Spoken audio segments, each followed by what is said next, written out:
Okay, so where are we at on Site 6? We're doing the radiological part of the cleanup, but there's also contaminants here. They did, with firefighting training, you generate a lot of combustible material and burn ash. And that's exactly what we found. We found chemicals that are associated with that, like dioxins and furans. We found some volatile organic compounds and some petroleum. The kinds of stuff that you'd associate with firefighting training and damage control training. And so we're at the point where we have issued a record of decision on some of the excavations we need to do, the remaining excavations for soil removal, and that's what we'll be doing in 2015 and 2016. And by the end of 2016, this whole Site 6 ought to be ready for transfer to the city of San Francisco.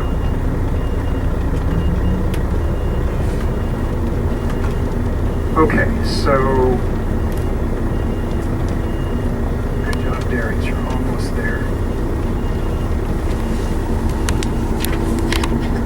So from there, let's talk a little bit about where we're headed into, and that is known as Site 12. If you're a resident of Treasure Island, it's better known as your neighborhood. And Site 12 is the largest site on Treasure Island. It's 93 acres. And it is radiologically impacted. And there's a history to that many of you already know that I'll go over very quickly here. Darius, if you could just stop for a second before we enter. So there's different programs that the Navy has. One of them has circular contaminants, and there are contaminants in this area from its previous uses. There were ammunition bunkers back in the 1940s and 50s, and some even into the early 60s that were here. And the ammo bunkers, of course, stored small arms ammunition. But in addition to that, there were all kinds of other activities in different places. There was a tower, an incinerating tower, that operated from 1955 to late 1959 that burned trash from the island. There were two main places during that era to take the trash off of Naval Station Treasure Island. And you have to remember that when the Navy has a naval station, particularly on a little island in the middle of the bay like this, it's actually a little village.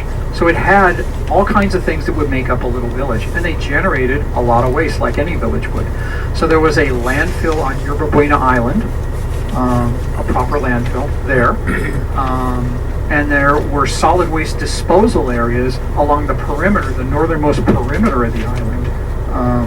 And those are located where Site 12 is, which means that where the solid waste disposal areas were is where the Navy in four different phases built housing units. So they compacted these solid waste disposal areas, okay? And then they graded it, brought in more dirt, compacted that, and then over the span of the 60s, 70s, and 80s, they built housing. And if you're a resident there, you know that there's the housing is referred to as either 1100s, 1200s, 1300s, or 1400s. 1100s and 1200s being built first, and then the 1400s were built as late as 1988 and 1989. So the housing wasn't all built in the same in the same decade. But what we do know that they have in common is what the Navy did is it spread out, as most developers would when they develop housing. They want a very level platform, so they took the soil from the solid waste disposal areas, the topmost soil, and they spread it around the entire site. So what the Navy's found, particularly in the last few years, is that there's low-level radiological objects spread across Site 12. And there's some of those radiological objects are associated with training. Some of them are a little higher level than just glow-in-the-dark gauges. And those are found mostly in the solid waste disposal areas around the perimeter of the neighborhood. We're going to go to each one of those solid waste disposal areas, and I'll talk a little bit about it. And you'll see what the Navy's doing.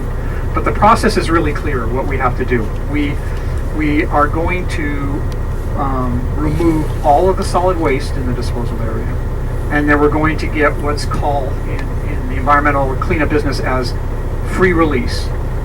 Free release applies to if you are radiologically impacting an area, you have to prove that you've cleaned it up, or that where it didn't need cleanup, that there is no radiation above any background levels left. So the Navy is committed to those two goals of getting a free release and cleaning up all the remaining solid waste in those solid waste disposal areas. We've done most of the solid waste removal already, but we still have a ways to go. And if you're residents and have heard me talk about this before, I do have to tip my hat to you, because it's not easy being in a neighborhood, living with the Navy, doing cleanup. And we understand that. We try our best to minimize that, but it's not an easy process. And you're going to see an acceleration of the process. The good news, from my standpoint, is that you're going to see an acceleration of the process. We're going to do more digging and more cleanup in 2015 and 2016. And after 2015 and 2016, we're going to be, in many ways, over the hump. We'll have some more work to do in 2017, 2018, but when it comes to solid waste disposal areas, we ought to be done by the end of 2016. Now, I realize that poses some challenges, and so the Navy is going to constantly be in touch with you and Director Bob Beck as well, informing residents as these things progress. But it's going to involve some major digging, which we're required to do, and then some major screening, and then offloading of any contaminants off the island. And that's a long process. Okay, Darius, you can continue. Yeah, thanks. Yeah, Darius, go ahead.